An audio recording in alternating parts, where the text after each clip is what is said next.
Hello everyone, again आज food डिटेल्समध्ये तुमचं स्वागत आहे. तर आज आपण बोलणार आहोत, माहिती करून घेणार आहोत. आपण जेव्हा आपल्या लहान मुलांना ट्रॅव्हलिंगसाठी वगैरे घेऊन जातो, so kids friendly, travel friendly, त्यांच्या उपयुक्त अशा कोणत्या गोष्टी आहेत, वस्तू आहेत. आज जे बोलणार ते बेसिकली मेडिसिनल पार्ट मी बोलणार आहे. सो अशा कोणत्या बेसिक मेडिसिन आहेत, इसेन्शियल मेडिसिन्स आहेत, ते तुमच्या किटमध्ये, तुमच्या ट्रॅव्हल बॅगमध्ये असलेच पाहिजे. लाईक मस्ट हाव आपण बोलतो की त्याच्याशिवाय पर्यायच नाहीये लहान मुलांना आपण बाहेर फिरायला घेऊन जाताना. सो बेसिकली आपल्या हेड पोर्शन पासून सुरू करते. सो एक बॉडी पार्ट प्रमाणे थोडंसं मेकॅनिकली मेडिकली बघू शकतो आपण काय काय लागतं.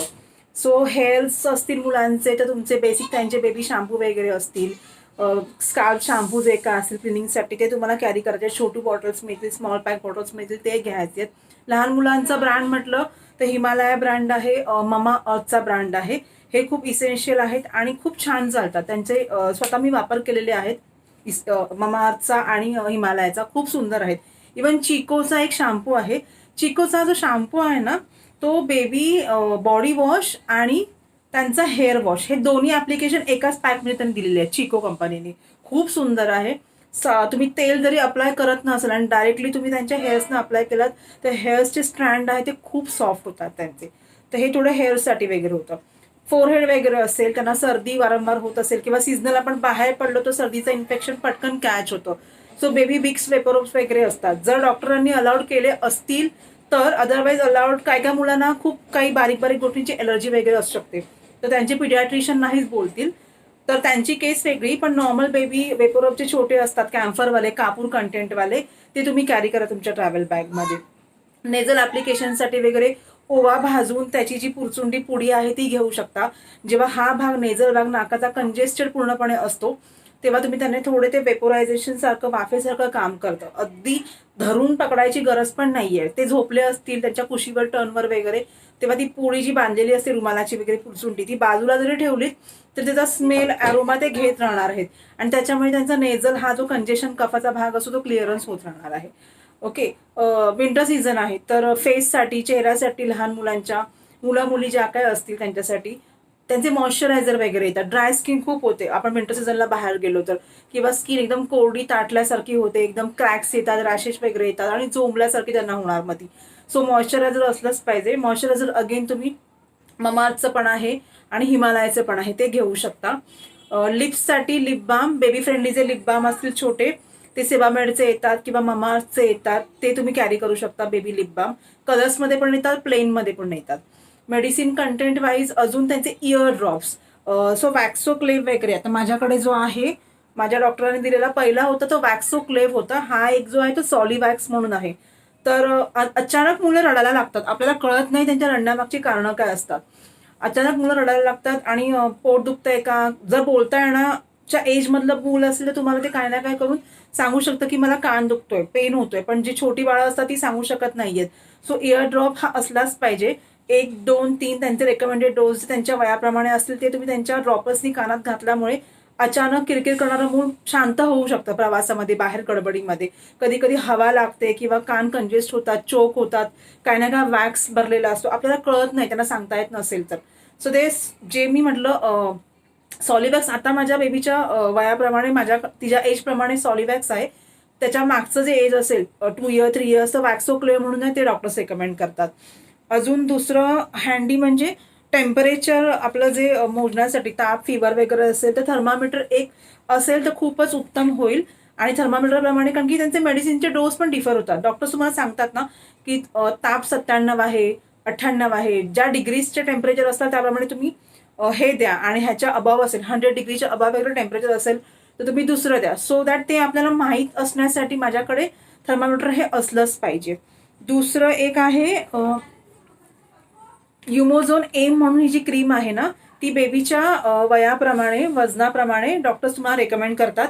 आता ही क्रीम काय कशावर काम करते, बेसिकली डायपर रॅशेस वगैरे येतात किंवा कधी ह्या वजानल एरियाच्या साईड एरियाचे त्यांना जे खाज वगैरे येतात त्याच्यासाठी ती बेबी क्रीम युमोझोम एम जी आहे ती काम करणार आहे. सो ती तुम्ही कॅरी करू शकता.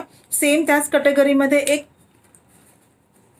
प्रोटेक्टोडर्मा म्हणून पण येते. तर प्रोटेक्टोडर्मा ही पण जी क्रीम आहे ती पण त्या सेम कॅटेगरीमध्येच काम करते. डायपर रॅशचे जे एरियामध्ये खाज किंवा रेडनेस असेल त्याच्यावर तुम्ही ती ॲप्लिकेबल करू शकता. आता ही जी युमोझोम एम आणि प्रोटेक्टोडर्मा जी आहे ती अल्टरनेटिव्ह लावायला सांगतात. म्हणजे जर एकदा तुम्ही युमोझोम एम वापरली तर पुढच्या 3-4 तासांनी तुम्ही प्रोटेक्टोडर्मा जी आहे ती यूज करणार आहात. एकाच वेळी दोन्हीचं ॲप्लिकेशन मिक्सिंग वगैरे नाही करायचं आपल्याला.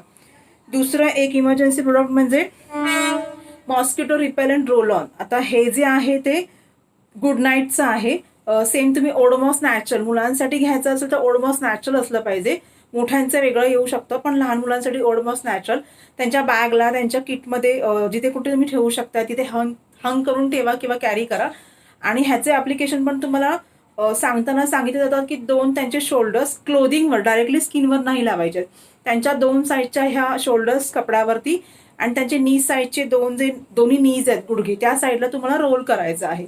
सो हे क्रीम फॉर्ममध्ये ॲप्लिकेशन आहेत आणि तुमचे रोल ऑन फॉर्ममध्ये ॲप्लिकेशन आहेत. एक जी आहे क्रीम फ्लेक्झाबेन्स जेल म्हणून जी ही येते तर हिचं फंक्शन असं आहे. लहान मुलं अचानक रडतात, खूप खूप रडतात की पाय दुखत आहेत, खूप दुखत आहेत पाय, अचानक पाय धरून बसतात.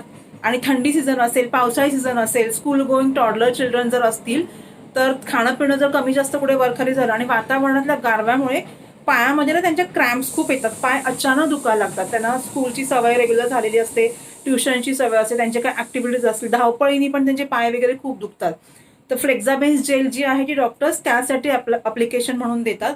अगेन ह्याच्यामध्ये तुमच्या मुलाचं बेबीचं जे वय असेल त्याप्रमाणे हे ॲप्लिकेशन चेंज होणारे आहेत. एक जनरल गाईडलाईन्स म्हणून मी तुम्हाला हे सांगते.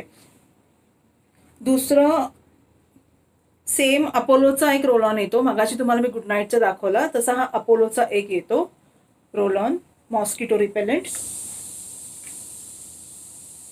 एक आहे ती फ्लुटी बॅक क्रीम. तर फ्लुटी बॅक क्रीमचं पण काम हेच आहे. आफ्टर मॉस्किटो बाईट त्यांना जिथे जिथे मॉस्किटो बाईट आहे त्याचे रॅशेस असतील, त्याचं खूप सारं खाज इचिंग असेल तर फ्लुटी बॅग तुम्हाला त्या जागेवर अप्लाय करायची आहे. तर हे जर प्रवासामध्ये असलंच पाहिजे आपल्याबरोबर, नसेल तर खूप प्रॉब्लेमॅटिक गोष्टी होऊ शकतात, इमर्जन्सी कॅज्युअलिटी फेस करावी लागू शकते, तर कॅरी करा. बाकी मेडिसिनमध्ये पचनाचे वगैरे त्यांचे जे काय असतील त्यांना आपण म्हणतो ना लहान मुलांना कोलिक पेन असतं. तर colic pen, what is mean by colic pen? Emergency कुठे ना कुठे गॅसचा कॅच वगैरे पकडतो, पोट दुखायला सुरुवात होते, कधी ना कधी त्यांचं खाणं पिणं प्रवासामध्ये तेलकट हरबट सरबट खाल्लेलं असेल तर खूप सारं ढेकर वगैरे पास होत नाही, एअर पास होत नाही पचन मार्गावाटे. सो तुम्ही ते कोलिकेड म्हणून जे ड्रॉप्स येतात ना ते खूप बेस्ट आहेत. आणि ते कंटेंट जर बघायला गेलात त्याच्यामध्ये एक फनेल सीड आपण म्हणतो आणि ॲसोफोडिटा, बडीशेप आणि हिंगाचं मिक्सचर आहे ते. तर अगदी नॅचरल रेमेडी झाली. सो वरी करायची पण गरज नाही की काय मेडिसिन द्यायचं. आणि मुलं पण बघायला तर खूप आवडीने घेतात, खूप सुंदर टेस्ट आहे त्याची, त्याचा स्मेल अरोमा पण खूप सुंदर आहे. सो कोलिकेडचं ड्रॉपची बॉटल येते ती तुमच्या ड्रॉपर बरोबर तुमच्या मेडिसिन पाऊचमध्ये कंटेंटमध्ये असलीच पाहिजे. हे झालं डायजेशनचं.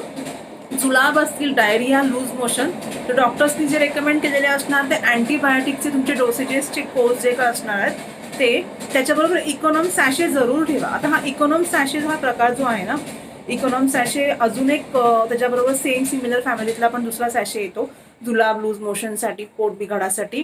सो तेव्हा थोडाशा त्या पाणी कंटेंटमध्ये जे ML वाईज पाणी असतं त्यांचा रेकमेंडेड जो डोस असेल एवढा ML पाण्यामध्ये तुम्ही ते एक सॅशे पूर्णपणे ढवळून मिक्स करायचं आहे.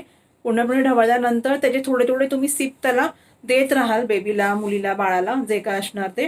त्यांनी पोटाला खूप इफेक्टिव्ह मिळेल. लॅक्टोबॅसिलस कंटेंट त्याच्यामध्ये असतात जे तुमच्या गटला, आतड्याला नॉर्मलाइज व्हायला मदत करतात. सो ते इकॉनॉमचे सॅशे पण तुमच्याकडे असलेच पाहिजेत.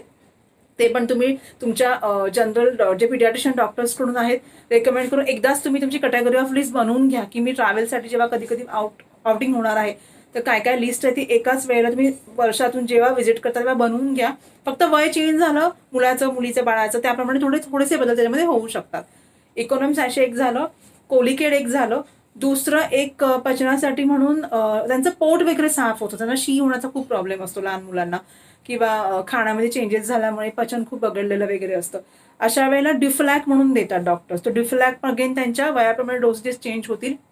ड्युफ्लॅक अगेन दमट पाण्यामध्ये कोमट पाण्यामध्ये द्यायला सांगतात, डायरेक्ट पण द्यायला सांगतात.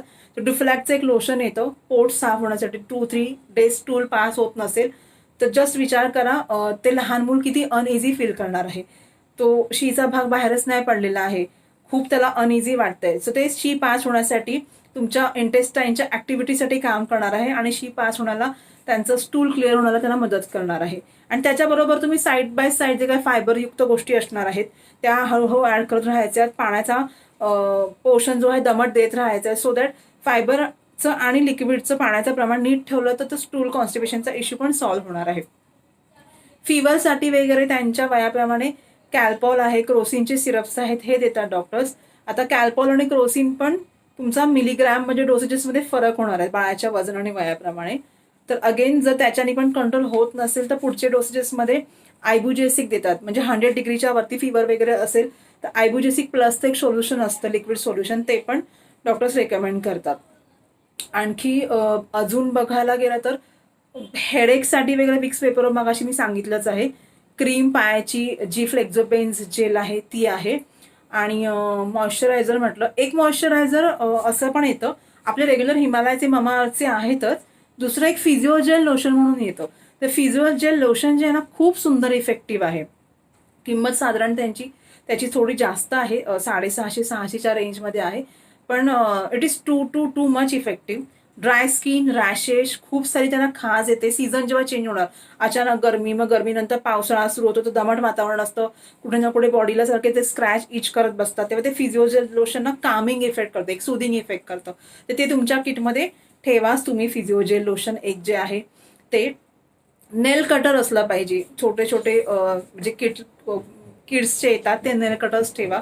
इमर्जन्सी कुठे त्यांचे नेल्स जास्त ग्रो झालेले असतील तर हर्टिंग वगैरे त्यांच्या पायाला वगैरे व्हायला नको किंवा हाताच्या नेल्सला व्हायला नको म्हणून ते. तर बेसिक मेडिसिन्समध्ये ही जी मेडिसिनल लिस्ट होती ती.